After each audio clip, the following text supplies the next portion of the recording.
Assalamualaikum warahmatullahi wabarakatuh. Perkenalkan kami dari kelompok 3, izin mempresentasikan hasil dari kelompok kami, yaitu materi tentang analisis persediaan metode sistem perencanaan. Sebelum lanjut ke materi, perkenalkan nama saya Dian Melia Putri sebagai moderator. Saya akan memperkenalkan anggota kelompok 3. Yang pertama ada Aldi Renaldi, yang kedua ada Linawati, yang ketiga ada Muhammad Ferda Aji Perdana, yang keempat ada Rama Gusti Prakoso, yang kelima ada Rizky Rivaldi, yang keenam Salsabila Septiani Putri, yang terakhir ada Wildan Septiana Rahman. Pengertian MRP. MRP merupakan singkatan dari Material Requirement Planning, yaitu sistem yang digunakan untuk menghitung rincian jumlah bahan baku, bahan mentah atau komponen yang dibutuhkan untuk memproduksi sebuah barang pada sebuah perusahaan. Tujuan MRP yaitu untuk meningkatkan persediaan kebutuhan bahan baku, item yang perlu diprioritaskan, dan waktu yang tepat dalam menyediakan bahan baku. Adanya MRP dapat memberikan informasi yang tepat terkait proses produksi hingga barang jadi yang diterima pelanggan. Selain itu, MRP juga membuat setiap unit kerja dapat berjalan dengan baik sehingga dapat meningkatkan efisiensi selama proses produksi di perusahaan. Berikutnya yaitu peran MRP dalam pengelolaan persediaan. MRP memberikan visibilitas bisnis ke dalam kebutuhan inventaris yang diperlukan untuk memenuhi permintaan. Jadi, sistem ini membantu bisnis Anda mengoptimalkan tingkat inventaris dan jadwal produksi. Tanpa pengetahuan tersebut, perusahaan akan memiliki visibilitas dan daya tangkap yang terbatas. Akibatnya, perusahaan mungkin memesan terlalu banyak persediaan yang meningkatkan biaya penyimpanan dan meningkatkan lebih banyak uang tunai dalam persediaan.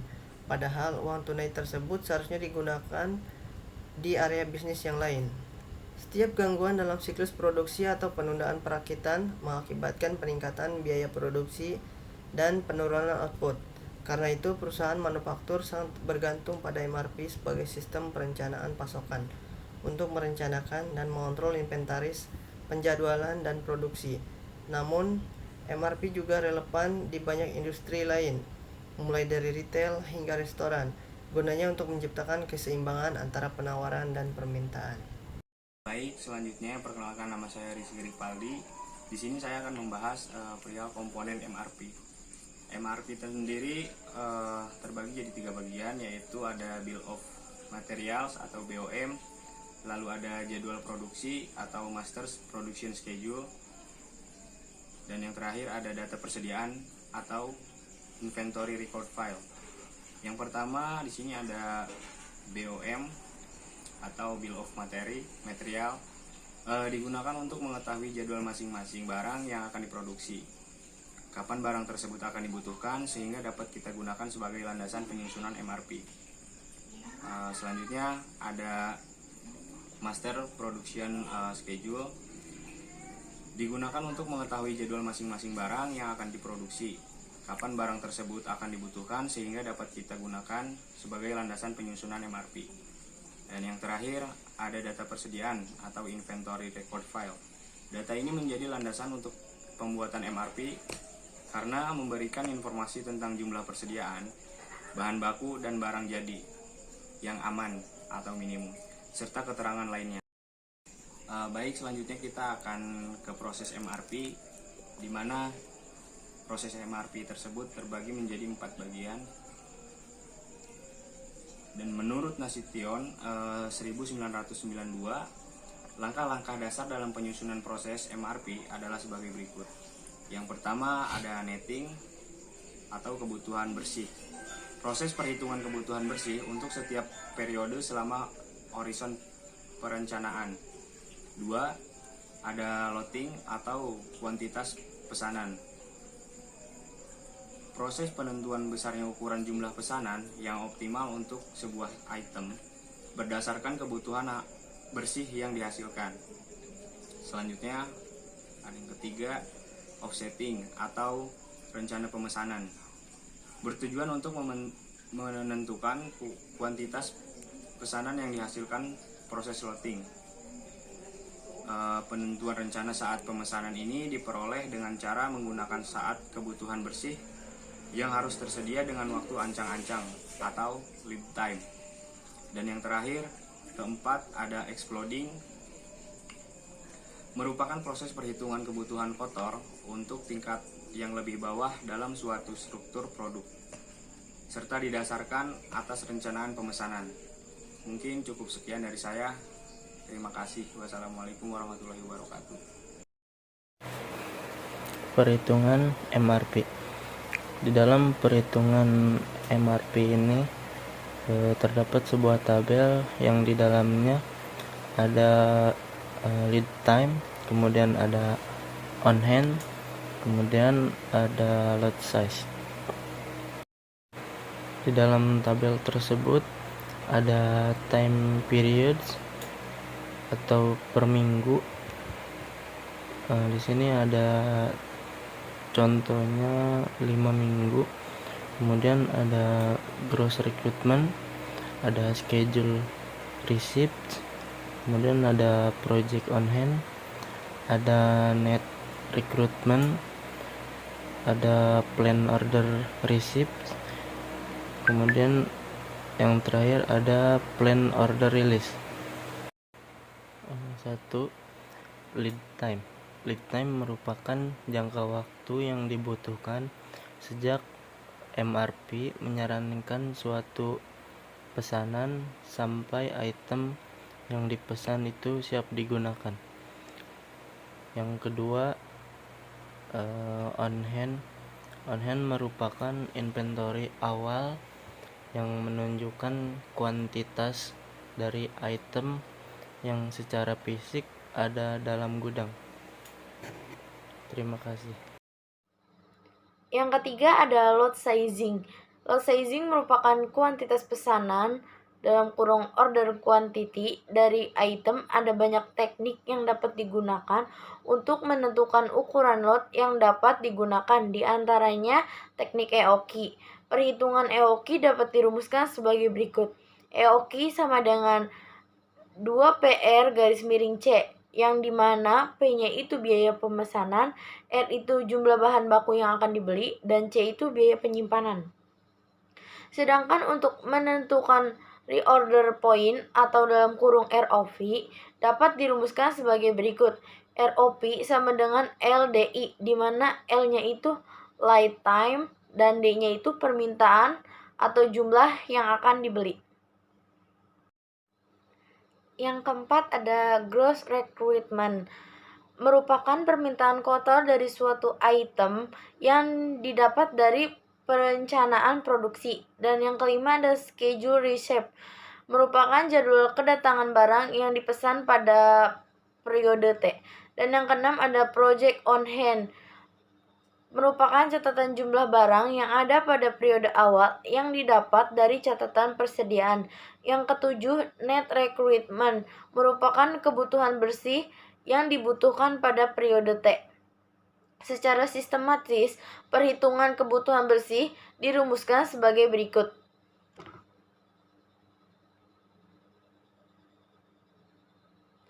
N buka kurung T sama dengan G dalam kurung T diambil S buka kurung T diambil H buka kurung T diambil 1. Jika N dalam kurung T lebih dari 0, maka N dalam kurung T sama dengan 0, di mana NT itu kebutuhan bersih pada periode awal waktu T, G dalam kurung T itu kebutuhan kotor pada periode T, S dalam kurung T itu adalah schedule permintaan pada periode waktu T, H dalam kurung T diambil 1, persediaan yang tersedia pada periode sebelumnya. Untuk perhitungan MRP selanjutnya adalah plan order receipt, merupakan kuantitas pesanan yang direncanakan diterima pada periode tersebut. Dan yang terakhir ada plan order release, merupakan kuantitas rencana pesanan yang ditempatkan atau dikeluarkan dalam periode tertentu agar item yang dipesan itu akan tersedia pada saat dibutuhkan. Selanjutnya ada penerapan software MRP. Pemilihan software MRP yang tepat dan penjagaan supaya data Anda tetap akurat merupakan langkah utama dalam memanfaatkan material recruitment planning.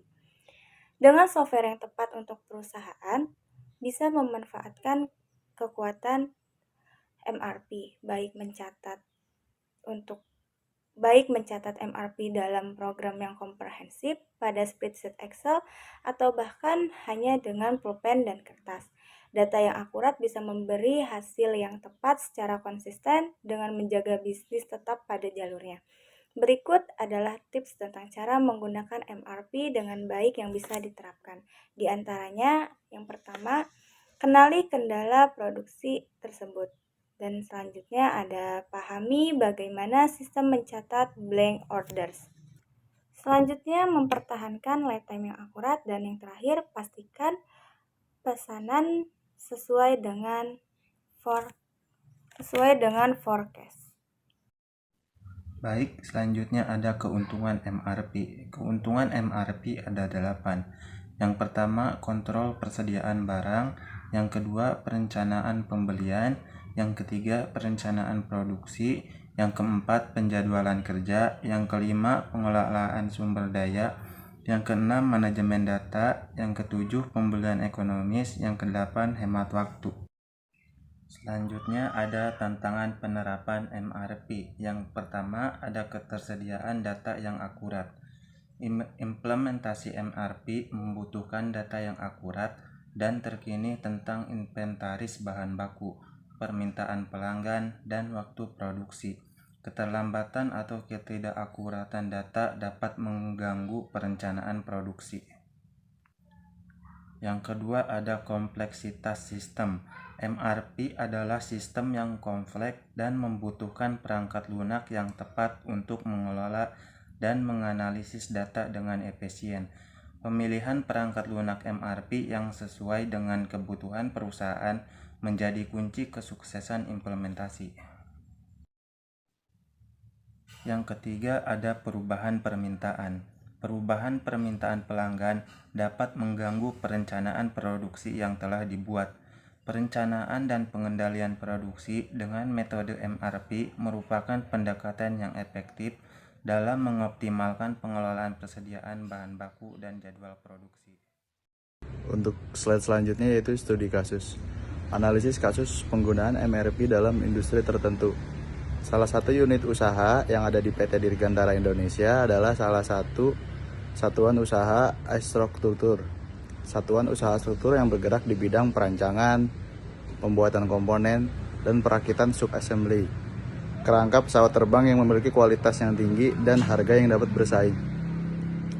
PT Dirgantara Indonesia melakukan kegiatan berupa pembelian bahan baku, penyimpanan bahan baku, fabrikasi, dan kemudian penjualan. Program Spirit yang dimiliki oleh PT Dirgantara Indonesia berperan sebagai pemasok beberapa komponen jenis pesawat seperti Airbus A320 dan A321 yang dituntut oleh pihak luar negeri di bidang Dirgantara untuk mengirimkan komponen-komponen jenis pesawat Airbus A320 dan A321 sesuai waktunya tanpa adanya keterlambatan. Oleh karena itu, proyek Single Aisle atau SA menjadi proyek yang paling utama dalam program Departemen Spirit Aerosystem atau SAS yang dimiliki oleh PT Dirgantara Indonesia yang sangat berperan penting. Pada program Spirit ini terdapat 3 komponen yang harus dibuat oleh PT Dirgantara Indonesia, yaitu komponen pilon, denos, dan skin. Jadi kesimpulannya adalah MRP dapat memberikan informasi yang tepat terkait proses produksi hingga barang jadi diterima oleh pelanggan. Selain itu, MRP membuat setiap unit kerja dapat berjalan dengan baik sehingga dapat meningkatkan efisiensi selama proses produksi di perusahaan. MRP mengatur perencanaan yang harus dilakukan oleh perusahaan dalam melakukan pengelolaan bahan baku agar pemesanan bahan baku tidak berlebihan maupun kekurangan. Baik, itu saja materi yang dapat kami sampaikan. Kurang lebihnya mohon maaf. Terima kasih. Wassalamualaikum warahmatullahi wabarakatuh.